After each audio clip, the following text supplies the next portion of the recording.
they war on people. FBI got a file on me. Too many teachers in the line that are free. Join the show as we make our play. Set all drug offenders free. FBI got a file on you. Think they don't, but they goddamn do. All CNI is watching you.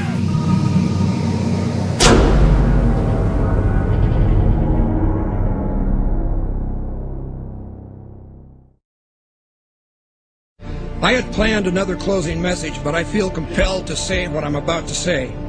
Now, I risk sounding like a conspiracy theorist, but it's no longer a theory. What I'm about to say is fact. The secret organizations of the world power elite are no longer secret.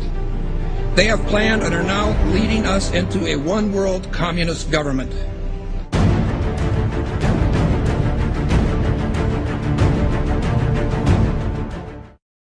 Executive order signed by President Obama has sparked controversy on both sides of the political aisle. The National Defense Resources Preparedness Executive Order was signed quietly Friday night. It gives the president the power to control U.S. resources. The Rules Committee is going to meet in the House. They are going to come up with a rule that makes it okay for them to do a same-day bill.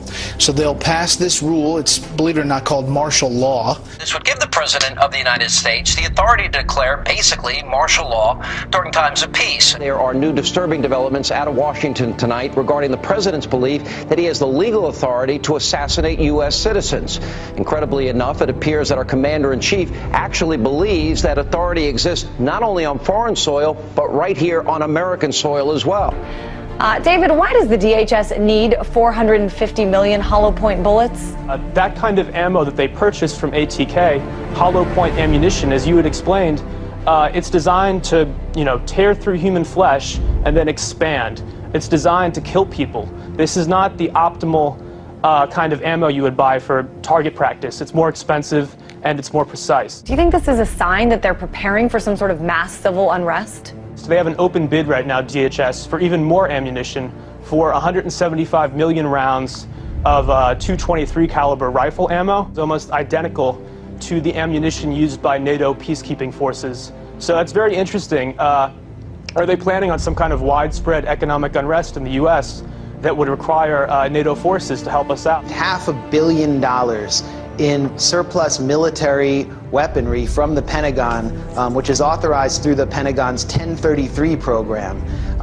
During the late 70s, Congress passed legislation called Posse Comitatus, barring the military from operating on American soil. And in the early 80s, there was an effort to circumvent that in Congress by arming police with military-grade weaponry. And now we're seeing that play out in the streets. People in the inner city in the U.S. have been experiencing this. So civilians in the U.S. are now up against basically military-style policing.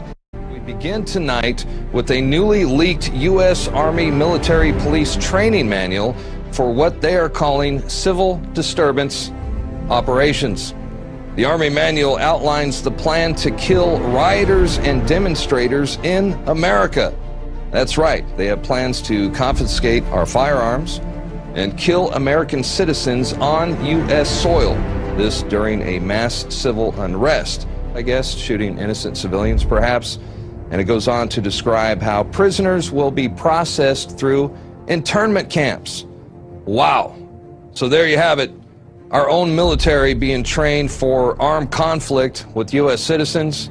They're being trained to confiscate our guns in preparations to process us into camps during civil unrest.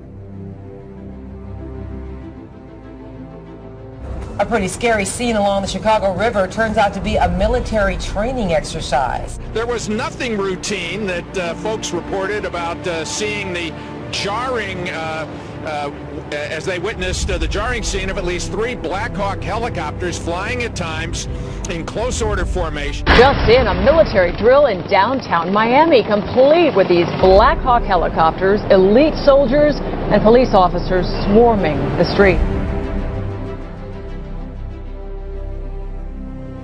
if you take a look, swing back over here, this may be involved in this training or not. Again, let me tell you what all of this is that we know of. It's a joint military training exercise involving local police, also military. Sight of Army helicopters and the sound of gunfire created a lot of concern this afternoon in one Houston neighborhood. There were armed men in fatigues, plenty of weapons, and what many thought were real live rounds.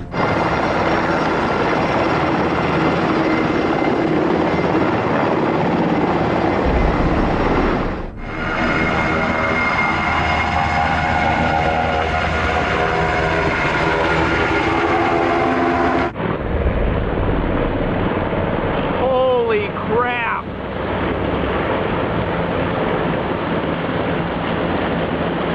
Fully armed Black Hawk. I told you they were coming. There's no lights on them. They're like bugs. So here's the article by Steve Watson. Military helicopters conduct covert exercises over U.S. bank buildings. This is all part of other drills going on to acclimate the public to being attacked by our own military that are happening here in the United States. Here it is. LAPD and elite military units conducted extraordinary counterterrorism training in the skies above downtown LA tonight. At one point, they made what appeared to be a drop-off at a park. Within seconds of landing, the helicopter was back in the air. It was a strange sight in the skies over Los Angeles. Military Special Forces flying a practice mission last night, and there are more exercises scheduled for today. The entire city of Boston is in lockdown. In the suburb of Watertown, police with guns drawn are searching door to door. I mean, we had martial law up there. FBI and all these agents coming in and closing things down, going to people's houses.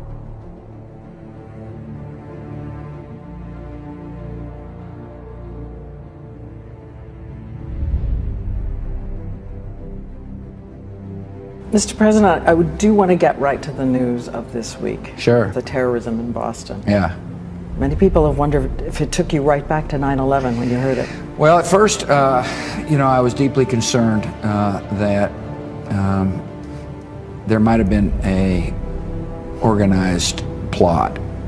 I don't know all the facts. I don't think we all know all the facts, but I was deeply concerned that this could have been, another.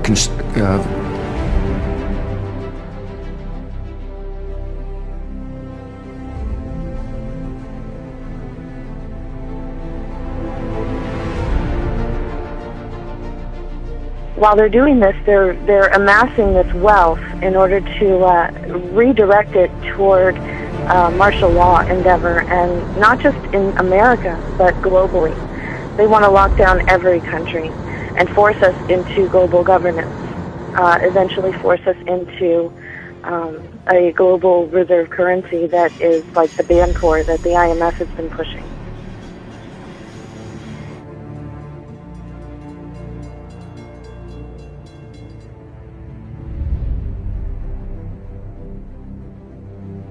And those people who have been yelling, "Oh, the UN's going to take over global Conspiracy government," theorists. They've been crazy, but now they're right. Yeah, well, when It's happening. When Geithner said he would be open to the idea of a global currency last week, those conspiracy people had said and suggested that for years. You're not wrong. And when massive foreign trade deals are made, they are done in U.S. dollars, which serves as the world's reserve currency. Now the UN is backing a plan to change all of that and create a new global currency.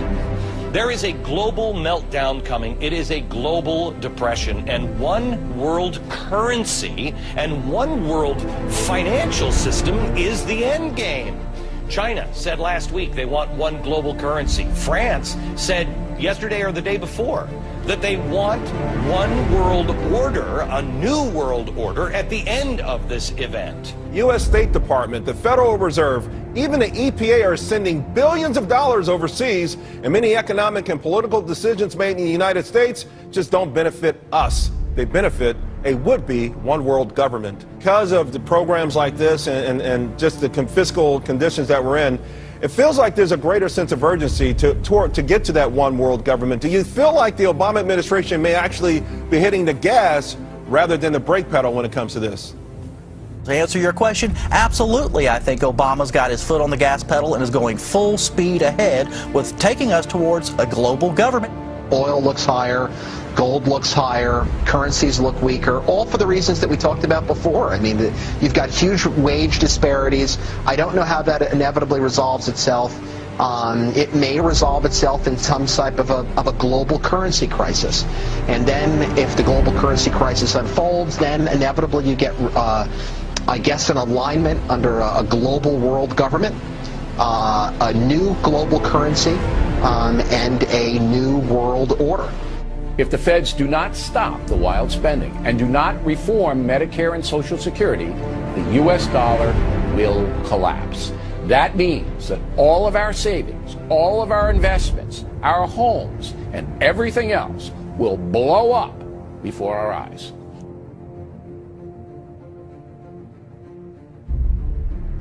This morning on Today's Health, a computer chip that could be implanted under your skin so doctors can quickly access your medical records. Explain to me briefly what the VeriChip is and what it is supposed to do. VeriChip is a tiny miniaturized RFID, or radio frequency identification microchip. It's 11 millimeters by 1 millimeter. It's about the size of a grain of rice. Well, we've got one sitting there by a penny to give us a little perspective of the size. Very Correct. tiny. You implant it under the skin how? It gets injected, just like getting a shot of penicillin or any medicine that you would get in a doctor's office. It goes in the upper right arm. Implantable human chips. Supporters hail the technology as a medical marvel. You have one in your arm right now. That's correct. Where is it? It's in the upper right arm. It's a simple injection process. Finally from us this evening, technology on the cutting edge. We were interested today to hear that more than 100 law enforcement officials in Mexico are having microchips implanted in their arms. The chips allow a person to be scanned.